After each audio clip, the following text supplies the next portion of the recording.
guess that takes us to our last thing tonight, which is the Owl House. So, after I finished She-Ra, which I thoroughly enjoyed, I was like, okay, well, now it's time to move on to the next thing. It's finally time to start the Owl House. So, I've been hearing about the Owl House, probably since it, I remember when Amphibia and the Owl House were revealed around the same time. And yes, I know the show's been canceled by Disney, but I know they're having a third season. As far as I know, they're having a third season, and they will get an ending.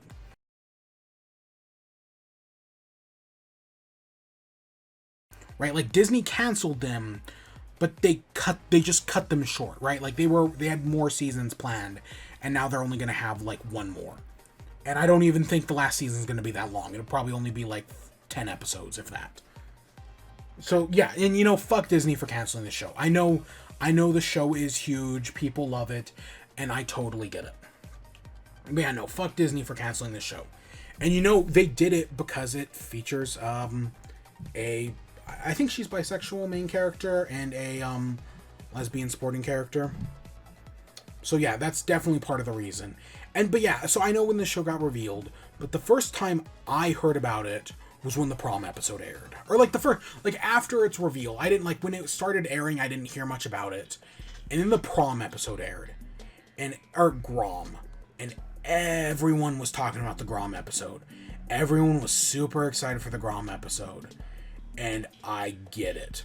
The Grom episode was very good. So yeah, so far I have seen the first season, and I've seen the first episode of the second season.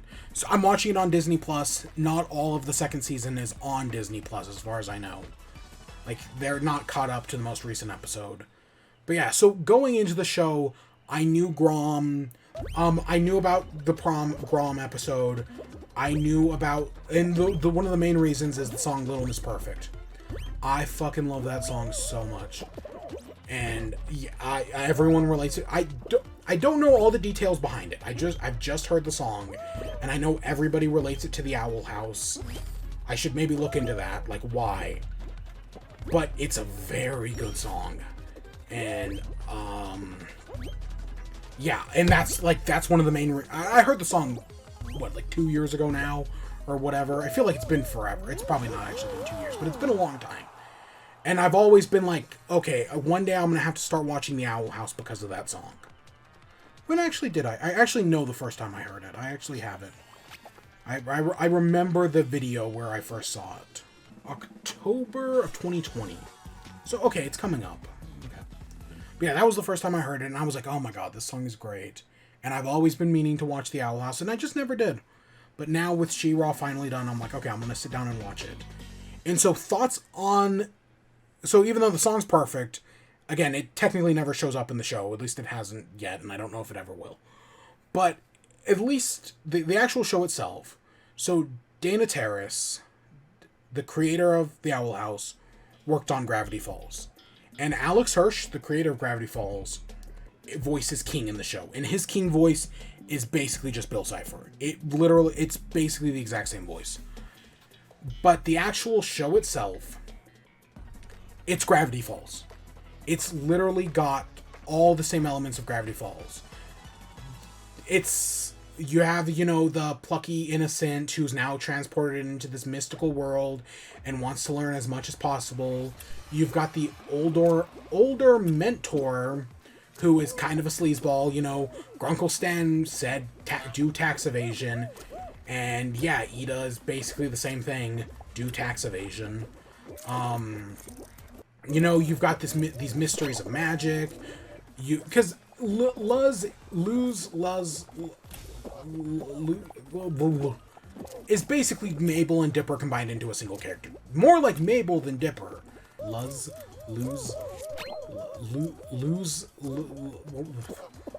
the... That doesn't sound... Again, I think it's Luz. But Luz the human. But Luz doesn't sound right. Luz the human who, comes to this magical world through this door, and she's got all these preconceptions from, Azura the Good Witch, which is basically Harry Potter. And now she's here to learn magic. And so you've got Ida, who's her mentor, our Grunkle Stan. You've got King, who is our Seuss, right? Or Seuss combined with Waddles, which, yeah.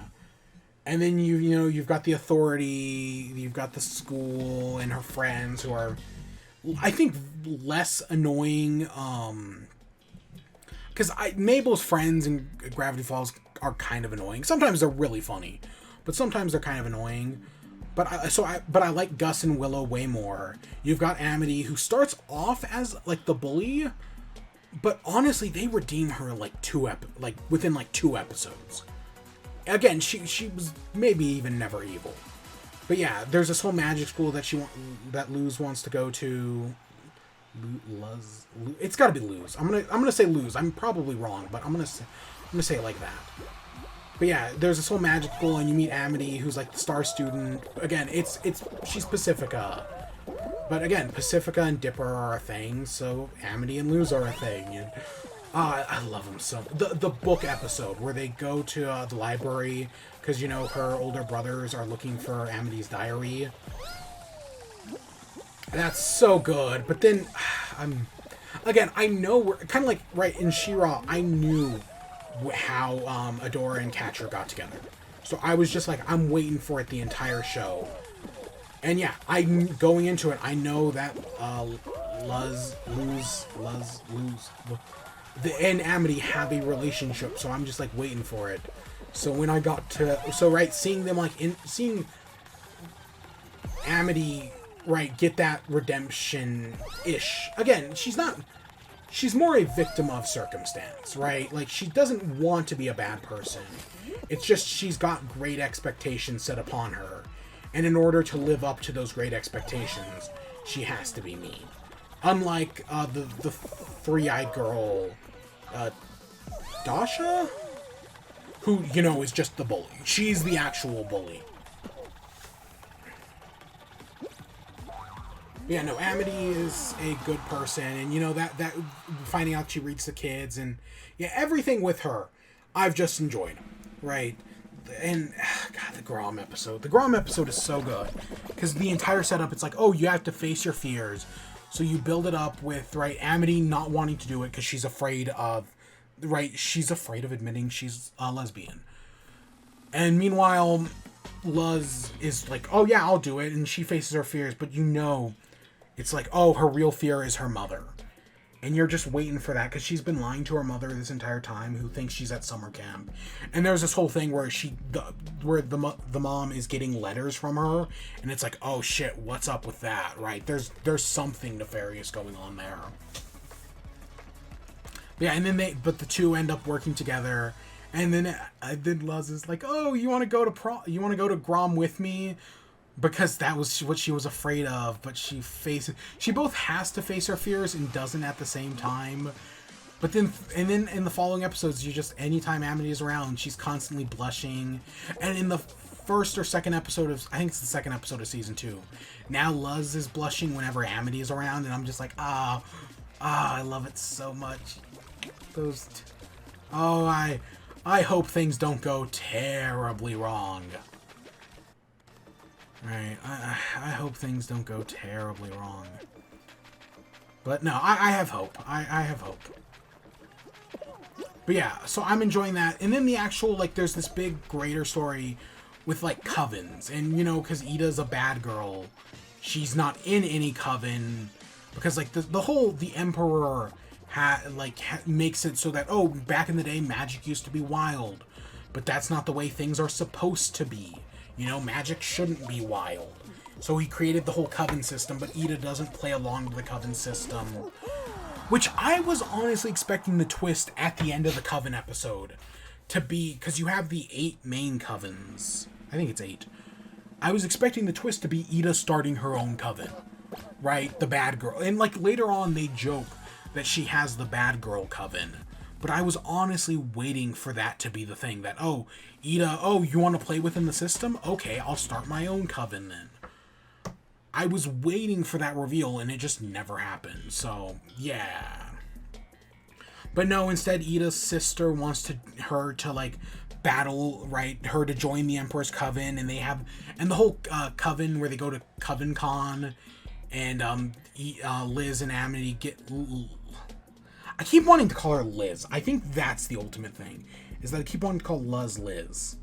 Because, you know, I know Liz. I've known several. Maybe that's why. But yeah, that's the whole thing, is that, they end up getting in a battle where Luz has to give up magic, and her learning magic by doing the sigils. That's pretty interesting. I like that twist of, yeah, humans can learn magic, but they have to get it from these symbols. And they do in the second season. They presented that, hey, maybe there are only 4 symbols, but you can like combine them. Or they're basically the sigils are code, right? That's how, at least in the second episode of the second season, Lilith explains it as code. So I think that makes sense. Again, there's this whole, I've seen this whole thing about like someone had this premise for like a book where it was like magic is just code. So like the same time you would have like syntax errors in like a code you would write, you would have like syntax errors in magic. And it's, again, it can totally go wrong. I think of the book Off to Be the Wizard, where they basically use computer code to like write programs to give themselves magic. Never finished. I wanted to finish that book, but I never did. It's pretty interesting though. It's an interesting premise where they like find a computer that can like manipulate reality, and like the main character gets right. He basically commits like tax fraud and like steals money from banks by rewriting the code, but then he gets caught by the FBI, so he instead travels back in time to escape, and then uses his ability to manipulate code to do like magic. It's a whole thing. It's an interesting concept for a book, and there's like 5 of them. I only ever picked up the first one, and I never finished it. I really should. But yeah, so yeah, the whole bit with Amity and Luz having their like magic battle, and they both end up cheating because there's this whole bigger rivalry with the sisters, and then finding out that the owl, that everyone calls her the Owl Lady because she's cursed, and like that whole thing with the spell a day. That's all. Again, Ida is Grunkle Stan, but I fucking love Grunkle Stan, right? Some of those jokes, man, commit tax evasion, and they even do some of the same like things that Gravity Falls does. Like Gravity Falls did a whole body switching episode, so this show does a body switching episode. But I know a lot of shows do body switching episodes because, surprise, surprise, body switching episodes are very fun, right? And there's a bunch of other stuff, but yeah, the whole her being wanted by the Emperor for all the Coven, for her disobeying the Covens, and then you actually meet the Emperor at the end of the season, and he's this whole thing.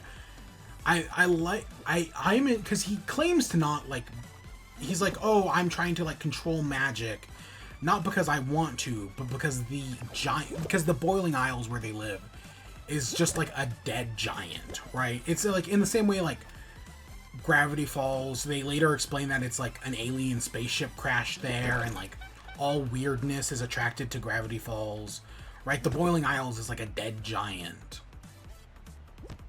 But he like, and like there's this heart in his like castle that I'm assuming is supposed to be the giant's heart. But yeah, he doesn't actually care about like whether he gets Ida or not. What he wants is the door to the human world, because that's what Ida has. But it does make, because he claims, right, he wants the door, but he also claims that he doesn't plan on conquering the human world, which is actually a breath of fresh air. I actually really hope that his plan isn't conquering the human world, because I think that's been there, done that several times. Part of me wonders if it's going to be a reverse Star versus the Forces of Evil, because at the end of Star versus the Forces of Evil, the solution that they come to, the conclusion they come to, and admittedly as a viewer I came to the same conclusion, is that the problem was magic.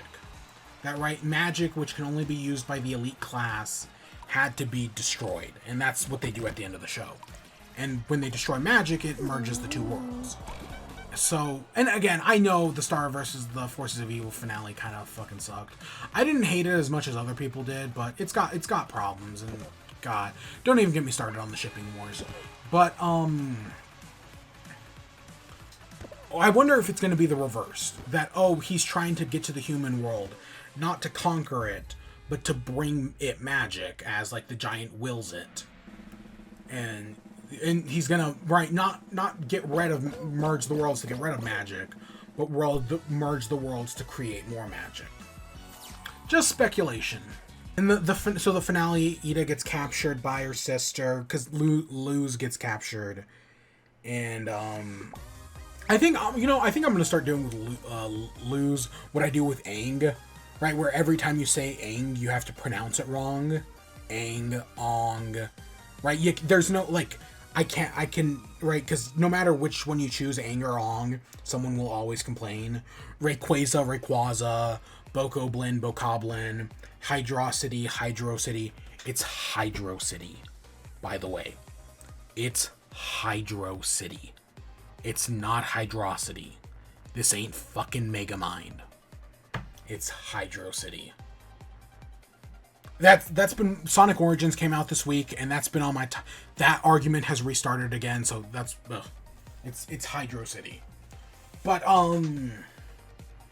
yeah. So I think I'm just gonna keep changing. I'm gonna just take the L right now.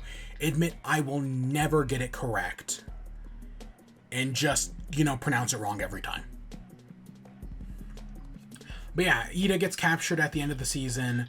Luz goes to save her, and her friends kind of help out by defending, like, hey, even though the Owl Lady's wanted, because part of the deal is that the Owl, right, Lilith captured Ida because she's the one that cursed her, which I saw that twist coming. That was, that makes sense. But she because she wanted the Emperor to cure her, but no, she can't be cured. And instead the Emperor goes to turn her to stone, because he doesn't actually care about Ida joining the Coven, right? He just wants to get rid of her, right? He more cares about his system than he does whether she actually lives or dies. Which is why it kind of makes sense when at the end, when they're able to get out, the Emperor isn't like fully going after them still, because now she no longer has magic, so it doesn't matter if Ida is in a Coven or not.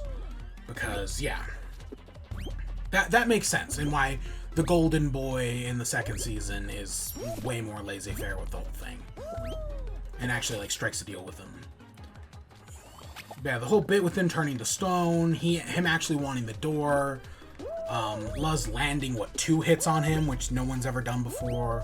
And the Emperor's design is, they save it for the end of the season. And and then he starts showing up more, right? In the first episode, there's like, now there's a statue of him in the town square. But it makes sense, They wanted to save that. Again, that's what surprised me about She-Ra. They showed Hordak's full design in the second episode. And I know there's Horde Prime, but they're very similar at the end of the day. Luz destroys the door, ruining her chance to get home, at least for now. She still has the key.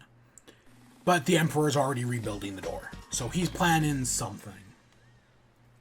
And that's where the season ends. And I think it reminds me a lot. Gravity Falls is one of the greatest shows ever. Like, seriously, it's so good. And, well, one of the, I know Gravity, like, some we know, right, from all this Alex Hirsch stuff that's coming out for the 10-year anniversary, that, like, shit went on behind the scenes, and he fought with standards and practices constantly. But Gravity Falls was only, like, 2 seasons. And one of the things that makes it so great is that it just does those 2 seasons. It does 2 really strong seasons and then just ends. And while it's gonna suck, this show will never get to be what it fully wanted to be. I hope that in its 3 let's just say 3 seasons, because again, I don't know exactly what the fuck's going on with Disney, and I just know they've canceled the show. But fuck Disney. But I hope that in what time it has, it becomes something really special. It's gonna suck to see it never live up to do what it fully wanted to do. But I hope with what it has, it becomes something great, I do. But we'll see. Like I said, I finished the first season, 2 days ago, and I just started the second season today. So I thoroughly enjoyed it. It's a fantastic show. Again, very similar to Gravity Falls, but I mean that as a compliment, because Gravity Falls is one of the greatest of all times, and this might, and like, depending on how this all plays out in the end, this might be as well. But yeah, so far I have thoroughly enjoyed everything I've seen.